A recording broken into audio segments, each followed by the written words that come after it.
ನಾನು ತಗೊಬಂದು ಬಿಟ್ಟಿದ್ದೆ. ಸುಮ್ಮನೆ ಮಾತಾಡಕ್ಕೆ ಕೇಳಿದ್ರು ಸುಮ್ಮನೆ ನಿಂತ್ಕೊಳ್ರಿ.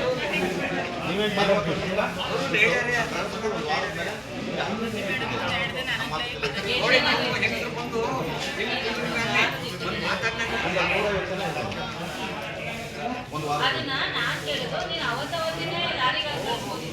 ಅದು ನನಗೆ ಗೊತ್ತಾಗ್ತಿಲ್ಲ.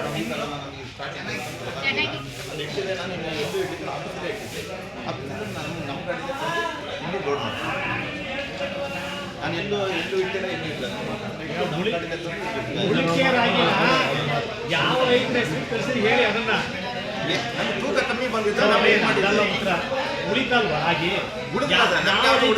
ಕಳಿಸಿದ್ರಿ ಅದನ್ನ ನಮಗೆ ಉಳಿದಿಲ್ಲ ರಾಗಿ ಉಳಿದಿದೆ ಯಾಕಂದ್ರೆ ನಾವು ನೋಡಿ ಉಳಿದಿದೆ ರಾಗಿ ಮೇಡಮ್ ಸಾಕ್ಷಿ ಇದ್ದಾರೆ. ಅವರು ತಹಸೀಲ್ದಾರ್ ಬಂದಿದ್ದಾರೆ, ಅವತ್ತು ಸಾಕ್ಷಿ ಇದ್ದಾರೆ. ಮತ್ತೆ ಪ್ರತಿನಿತ್ಯ ನಾವು ಸುದ್ದಿ ಮಾಡ್ತಿದ್ದೀವಿ.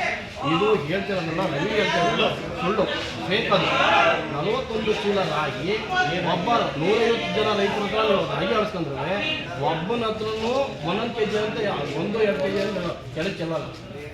ಮೂಟೆಯಿಂದ ಮೂಟೆಗೆ ಡಂಪ್ ಮಾಡೋದು, ಇಲ್ಲ ಏನೋ ಮರದಿಂದ ಡಂಪ್ ಮಾಡ್ತಾರೆ. ಇವತ್ತು ಎಲ್ಲ ಸುಟ್ಕೊಂಡು ಮಾಡ್ತಾರೆ. 150 ಜನ ಅಂದ್ರೆ 150 ಟ್ಯಾಕ್ಟರ್ ಆಗಬೇಕು. 150 ಟ್ಯಾಕ್ಟರ್ ಅಂದ್ರೆ ಎಷ್ಟು ಲೋಡ್ ಆಗುತ್ತೆ ಅಂತ ಗೊತ್ತಾ?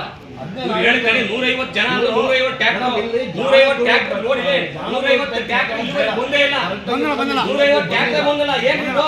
141 ಚೀಲಗಳು ಟ್ಯಾಕ್ಟರ್ 3 ಕೂಟ ಬರ್ತಾವೆ. ಟ್ಯಾಕ್ಟರ್ ಏನು ಅರ್ಥ ಇದು? 3 ಜನ 100 ಅಂದ್ರೆ 10,000 ಆಗುತ್ತೆ. 4 ತಿಂಗಳು ಬಾಕಿ ಅದು.